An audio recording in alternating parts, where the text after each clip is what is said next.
Welcome to this next session. I'll be your chair this afternoon.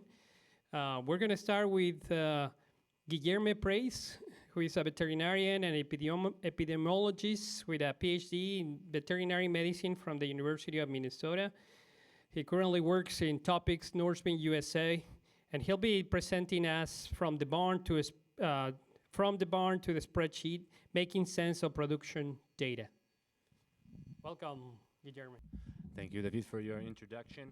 And I would also like to thank the organizing committee to give me the opportunity to come here today and talk a little bit on experiences learned. I mean, how we can make our data useful from the start of the collection towards the moment that we do any kind of analysis to make any sort of decisions.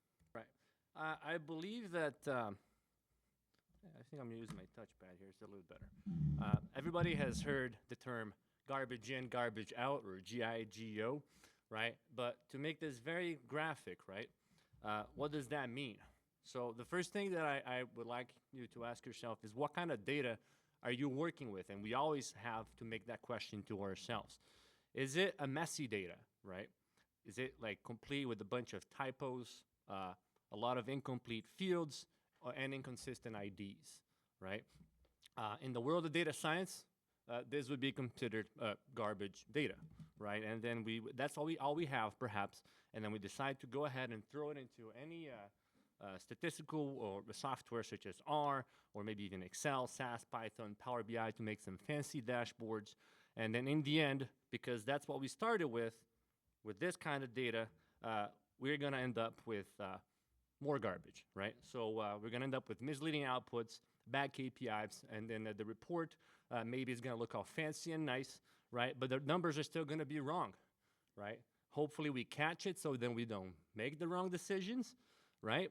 And then, if we do, then we start wondering, wait, was my model wrong, right? Should I improve my model to get better output, right? But most of the time, the problem is not here in the middle. It has nothing to do with whatever we have happening here in R, Excel, SAS, Python, or Power BI. It starts right here. So then you don't want to end up like this guy up here, right? Looking out proud and confident, when in reality, you just, still standing on top of a pile of trash. So what does it mean, and why do we care about dirty versus clean spreadsheets? So statistical software is literal. It doesn't try to guess. So anybody here, now let's say that, we have here, we're trying to do, compare two diets, right, in lactation, and then we want to measure what is the weaning weight average, between these two diets to decide which one we're gonna move forward with. Can anybody here try to see what is happening between this data, see why this one is dirty, right? And it might seem small, right? And of course, this is a made-up scenario that I created. I haven't really seen something like this, but think about other variables that this happens. So look how SAL ID is written. So SAL in capital letters with an underscore and number 338. The software is going to think that this is one animal. We also have SAL 338 here. When she was parity 2, it was written down as SAL in lowercase letters with the number 338 and no space. The software thinks it's another animal.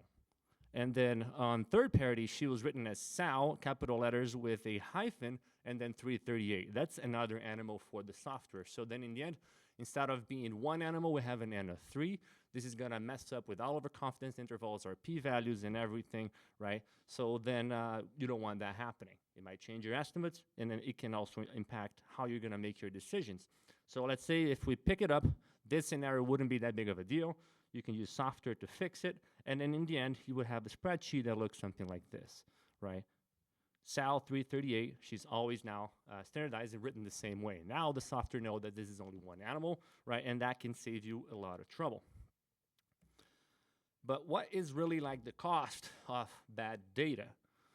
So I just Googled this. So if you Google this right now, cost of bad data or something like that, you're probably going to find the same responses that I'm showing right now. But you can find several data science companies. They run surveys between data analysts or data scientists. And then in 2023, they had this state of data science survey by Anaconda, which they had over 1,000 respondents from all over the world.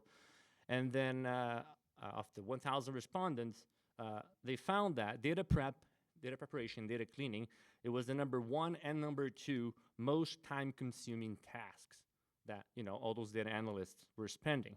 So it costs time of the time of all these people, right? And then another data quality survey from 2022 from the company Monte Carlo, they found that data professionals spend roughly 40% of their time checking data quality.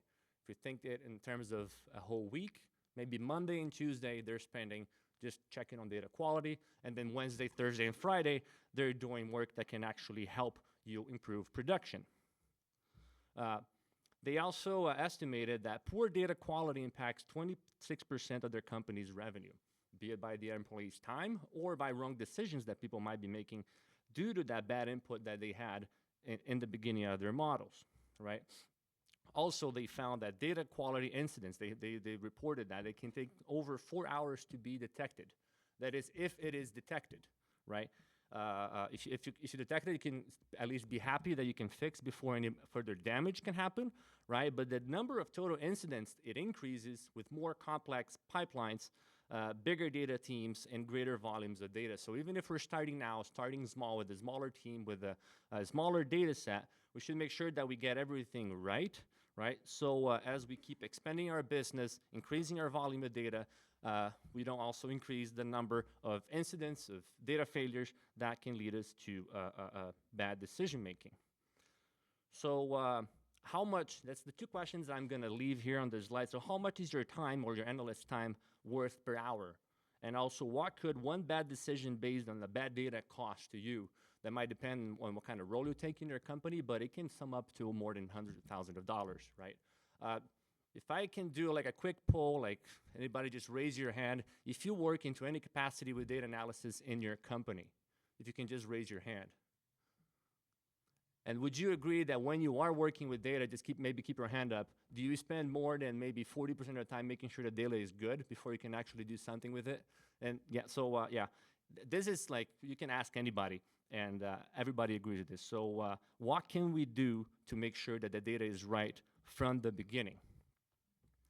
And in order to make this, let's say, easier to describe, I'm gonna introduce this idea to you as the 5 C's of usable data, right? And what are the 5 C's?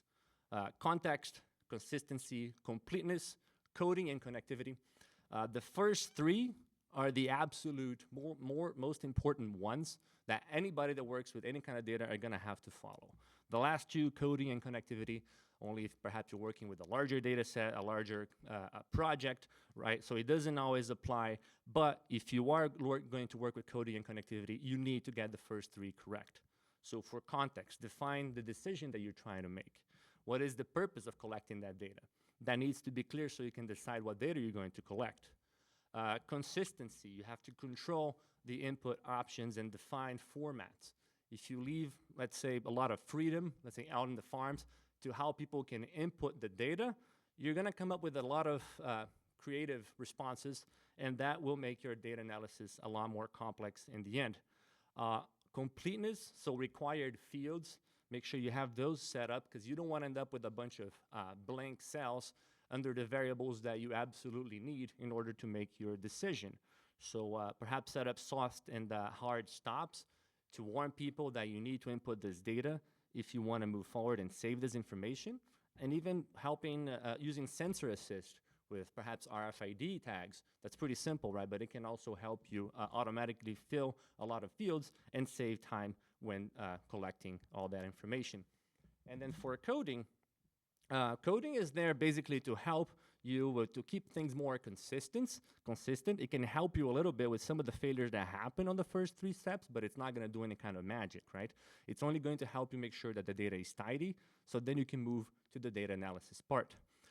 And as far as connectivity goes, try thinking about the entire process as in a layered structure. You receive your data, you prepare the data, and then later you analyze the data. And then if you have everything set up, you can perhaps even think about automating reports and so on. So to talk a little bit more about the C's, we can start with the C1 context, so collecting data for a decision. This needs to be clear. And then one example that we can use today is, let's say that you're trying to decide what is the age and the weight at first insemination that we should target in our production system. So that is our question. So what is important to me or my company in order to make this decision? Is it just measuring reproductive success by total born, live born, farrow rate? Is it longevity of the animal? We want to make sure that these animals stay in our farm the longest possible, right? If those two answers are true, right, you can move on to deciding what kind of variables you want. If they are not, then you can think of what other variables you need to collect as well. But if we assume that those two are the ones, right, that the two things that you really want to look for, reproductive success and longevity, perhaps these are the variables that you want to collect. I'm not saying that if you want to do that in the future, those are the variables that you need, but let's assume they are. So sow ID, the birth date of that animal, age at first service, the weight at first service, the breeding date of the animal, parity, genetic line, the farm, the breeding outcome, right? The removal type, removal reason, removal date. So everything that you can relate back to reproductive success and longevity as well. So if that's your list of variables, that's what you collect and nothing else, because whatever else you collect can become just noise and complicate your analysis.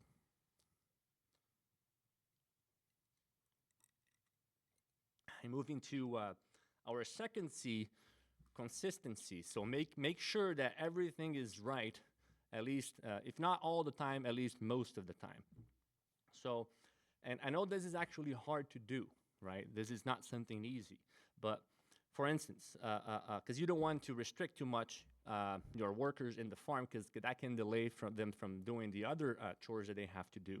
But one example, sow ID, block duplicates within the same day. If they're going to input a breeding event that happened today, and then I scan the sow, I put the information, but then I realized that I got something wrong, I scan her again and put the information correctly. You don't want that showing up twice in your data set, because then in the end, you're not going to know which one of them is the true one.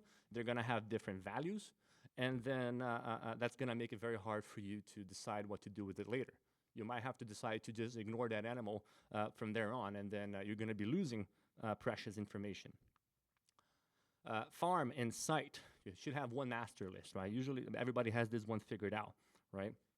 But if an animal comes from one farm, make sure that farm has a set name and people cannot enter different names for that site. Genetic line, also make sure that you have a controlled list. So this is an example that it does happen, not only for this kind of variable, but how many different ways can you actually write the genetic line's name? So let's say that your genetic line is called line X. You should really have, pick one choice and have that in the drop-down menu so people can only pick that one. Don't let them write down. Otherwise, you're going to get things like this. Line hyphen X, line space X, or X hyphen line, X space line, X hyphen line with a lowercase l, or genetic line hyphen X. It's all the same thing, but the software is going to think you have 6 different lines when in reality it's just one. And this is usually very easy to catch, but then you have to spend time making sure you are equalizing every single one of them before you can move on with the analysis, right? And that's actually also true for other things. Let's say reasons for mortality. How many different ways can you write rectal prolapse, for instance, right? Do you leave a space in the middle? Do you want a hyphen? Do you write prolapse and then rectal in the end? So, and that's very common to see within large systems, each farm reporting it differently. And that adds time to the data analysis process. Breeding outcome. Is the animal still pregnant today? Did an animal return? Was it an NIP? Did the animal abort? Did the animal feral? Are your employees well trained to identify the breeding outcomes? Because when you pull the data and then perhaps you start seeing nodding pig animals that were only bred 3 weeks ago, you start wondering, was this really an NIP or is it just a regular return? And then you have to start recoding everything, and you start having to make too many assumptions before you move to your analysis part. Weight of first service, how to be consistent with that. So it should really be a numeric field with hopefully lower and upper bounds. So for instance, perhaps an employee may have a typo. You pick the weight of the animal out of the scale. You type in 32 and you hit save. You should have a warning, did you really just breed a gill that is 32 pounds? We know that's not possible, right? So yeah, set up a warning so then you don't end up with this kind of numbers in the end, which then later you have to get rid of. So that guilt is going to be useless for you in the future because you're never going to know what was her true weight. And also defining formats for the dates. Pick one format. It could be ISO 8601, which then starts with the year and 4 digits, moves into months and then to dates. It doesn't have to be that, but if that's what you pick, stick with that for all your farms through all the time, right? Weights, unit, kilogram or pound. So scales can give you either of these results, and if they don't know which one you want, or if you allow them to report either, you will end up having trouble later. You're going to have to perhaps make all the conversions. You're going to have to figure out which one is a kilo, which one is a pound. If it's a large data set, good luck with that, right? Perhaps don't let them put any decimals, and again, define an acceptable range. For IDs, might be a good idea to make sure everything is always uppercase letters, no spaces, just to speed up the analysis process.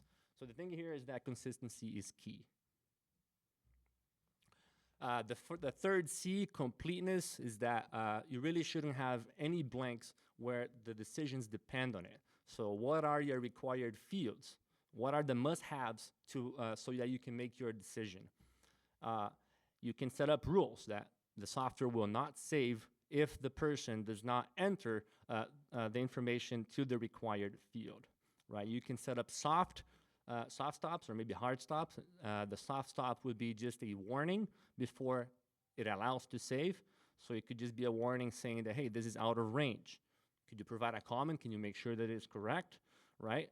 Or if you decide that, you want to set up a hard stop, it will block the save. Let's say if they're missing a SAL ID, or maybe you really care about the date format and somehow it's there, so you can make it so it won't save before the person can move forward.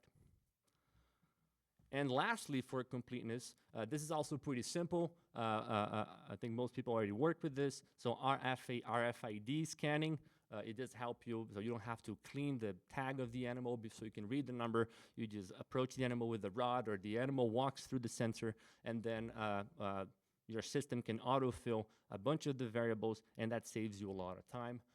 You can also use other technology aids, for instance, scales with Bluetooth capabilities, so the weights get recorded directly into your system, and then it all leads to less manual labor. And so you save time, and you also help with consistency, because if you set up things properly, the machine does less errors than humans when entering data manually. So in the end, the net effect of having all of this in place is that you're going to have fewer blanks, fewer typos, which then you can move into the next C, which is C4 for coding. So coding really, it relies on everything that we talked previously to be done nicely and correctly, and it will only help you just keeping things consistent and saving also time in the future. So for reinforcing consistency, coding can really help you auto-fix smaller issues such as trimming spaces in some variables, replacing some hyphens or spaces with underscores if that's what you want to have in your database. It can check for duplicates, it can check if the dates are right, the weights, everything else, right? It's more for fine-tuning, not for doing magic or some kind of miracle in your massive data set. And then it will also make your data tidy, right? You can code everything so then it makes sure that every single row represents one event. In our age and weight of first breeding, each row will be one breeding event, right? You don't want any duplicates. One column will be one thing. You don't have mixed fields, right? If we start talking about something else and you want to collect two variables that your software does not have the column for it, perhaps you have the idea, let's use one column and separate both values with a hyphen, right? I'm guilty of doing that too, right? But this adds complication in the end, because then you have to split that value into two columns, and then people might make mistakes. Sometimes they forget which one should go first, and then you don't know which value belongs to what variable, right? So it is worth perhaps contacting your software company to have them create that extra row column, so then you can put it into the proper place. Software can help you calculate any variable if you need. For instance, do you need to calculate it for service in every single row? As long as you have the birth date and the date at first insemination, that's very easy to do. It's just one step. It will do over thousands or even millions of rows if you want to. So, and then the outcome that you're going to have is just simple, reliable data joins, and anything that you try to run on it is going to run cleanly. And also, lastly, for coding, repeatability. That's what it's nice about it. You script once and you can reuse it forever. Once you code it, it doesn't rely on moving a mouse with a cursor and pointing and clicking. Everything is scripted with a code. So you're going to have the same result every week or every month or whatever interval you want, as long as the data is coming in the same format, right? So it's going to save you time, because every time you need to run the same report, perhaps it's just a click of a button, right? And then it will also allow you to perhaps even have some faster onboarding for similar projects, because a lot of scripts you can reuse for different projects in the future. So you code once and you can use it forever. And lastly, for connectivity in C5, we have to think about pipelines and no copy pasting. Copy pasting is manual labor, and we as humans, we are just prone to make mistakes when copying and pasting too. So if you have everything nicely coded and everything in a layered structure, you can make sure that it is correct all the time, or perhaps you can set up warnings if anything goes wrong, so then a human can go and fix it. So in a layered structure, you're gonna have perhaps first the raw data. That's the data as it first came in without any kind of edits. You just leave it there. And then you can move to a staging or a tidying process with your coding, right? So that's where you're gonna be applying quick fixes, standardized dates if needed. You can make calculations in every row if needed, right? And then after that is also done, just really simplifying the whole process, you're gonna get maybe your curated data. That's where you're gonna have all your clean and tidy tables that are ready for reports, maybe even ready to set up automatic emails to be sent to whoever needs to receive that information. And everything that we talked so far about those 5 C's, it sort of leads to this, right? So from clean data entry to decision making. And in order to give an example, we're going to step out of the age and weight at first insemination now. I'm just going to give one example. So I do work for a swine genetics company, and data is at the core of our business. So we do have to have, or any genetic company needs to have all those 5 C's together, right, and working properly, so we can move, with and keep doing genetic progress. So I would like to give you an example with the data that we collect all over the world. So our database, we call it the pig base, right? Currently it houses data from over 60 million pigs, and that's where we estimate our breeding values every single week. It gets updated for every single one of these animals. So you can see there's a lot of people involved in this process, in breeding farms, testing stations, AI stations, laboratories, and so on. So everybody needs to collect the data the way that we intended in order for it to be inputted into our database. If there is anything wrong in a variable that we put a hard stop on it, that we were talking about before, that, okay, we need this to be correct, it's going to flag, reach back to the owner of that data and say, hey, I think there's a problem here. Can you fix it? And if they can't fix it, that data point is not going to enter the pig base, because we want to avoid any bad data to lead us or anybody else to make bad decisions. So because we have all of that, for instance, we can develop applications, which is the case of our breeding web. This is where our farmers can go in, and then they can access their farm information to make better genetic decisions. For instance, help with decision-making for their replacement rates, which sows they should cull, which sow they should breed to this specific boar, right? Which animals they should select for to breed pure lines to create their own replacements. Which litter they should source their piglets, so then they can also move on and grow their next replacements. They can do everything here, right? So because we have done our homework and have all that data already available, right, we can also come with different reports, which is the example of this weekly breeding report that we had as the objective to help farmers breed the correct animals. So the objective that we had was to help the farm owner, in this case the multiplier, to visualize the breeding decisions that were made last week, flag any kind of mistakes, and also make sure that the breeders are well trained. So what is the context? The first C. So right, we know that our multiplier owners, they need to produce their own replacement sows.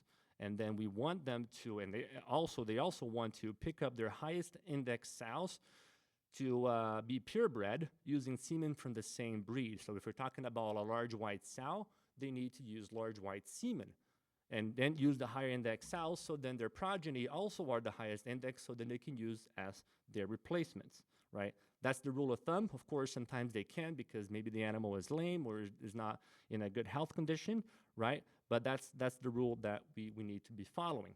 And then for the production of the commercial sows that are going to be sent down the flow, they should be the lower index sows that would be crossbred using semen from another breed. So perhaps if we're talking about a large white sow, perhaps we should use then a landrace semen if that's what your genetic line requires. So that's the context. So we already have all the data in PigBase. So it's really easy to just code to go in there, get the data that we need. So we know that last week they had 213 breedings that were made. Their target number of pure breedings for that week is 70. They executed 66. So maybe they're 4 below what they should be doing, right? So perhaps that's important, that's relevant, perhaps it is not, but it's nice to have it there, right? And then what is the theoretical max average index, assuming that they bred 66 animals? If you rank all those 213 animals from top to bottom with the top indexes in the top, and they bred only the top 66 animals, the average max index would be 118.22, and they executed for their pure breeds was 117.78. So now we can show that they have a opportunity loss of index of 0.44, and we can even go ahead and calculate the opportunity loss per market hog down the line, right? And then we set up a table. We show what was the mistakes in their farm. So we rank all the farms that were bred wrong, let's say, right? And we can see some of the highest index animals that were bred crossbred, but really they should have been bred pure. And also some of the lower index animals that should have been bred pure, but that were bred pure, but they should have been bred crossbred. So the farmer can receive that, and then really go back to the farm and see if their employees are well trained, right? Because perhaps really they only bred those animals because they were not healthy, so they had to go to a lower index animal. And then we can also set up some better visual aids. So in this one, each one of these columns represents one animal, one female that was bred. So this is very easy to visualize, right? So the magenta columns are the animals that were bred pure. The blue columns are the animals that were bred crossbred, and they are ranked from left to right, from the highest index to the lowest index. So you will like to see all of the magenta to the left and all of the blue to the right. In this case, this farm is doing pretty good, actually. But when you start seeing a lot of magenta lines down here, it means that they were breeding animals with lower indexes, and perhaps there's some work that needs to be done training the personnel. And then we have found that through this very simple reporting, some farms, we help them reduce misbreeds by up to 66% after implementing something this simple. So all the work that was done in the past, it was hard work making sure everybody collects everything correctly. Now we can do these simple reports to further help them make better decisions. And so how does it work? So how can these reports be readily available in the following week? The 5 C's, they were true for us, right? So we had a good context. We had a clear, defined decision that we wanted to make, which was help producers decide which animals to breed pure and which animals to breed cross, right? We had consistency. We have controlled vocabulary, so every variable that enters our pig base is controlled. Everybody's entering the same information, right? Completeness. Our data is complete in the database. We have the dam and the sire information from all the sows, right? We have the coding that is working nicely, and also we have the connectivity from raw to created data that can later on be analyzed and scheduled even for automatic reporting and also alerting on errors. So approaching, this is my last slide that I'm gonna have for you today. The key takeaways is that my message is not about fancy models, right? It's about good inputs. So if our input is bad, we can have the fanciest model that we can think of. It's still going to be bad, right? It's not going to really help us. So remembering the 5 C's, context. So you have to collect data for a decision, not for a wish list. You don't want to create more noise in your data analysis process. Consistency. You should really standardize your variables, so don't leave any room for any kind of creative entries. That only complicates everything. Completeness, so no blanks where decisions depend on it. Coding, you just make the computer help you, right? Enforcing some rules and keeping things tidy. And then lastly, for connectivity, the data flows the same way every day, and then you can set up automatic reporting and so on. And with that, I would like to thank you, and I'm happy to take any questions.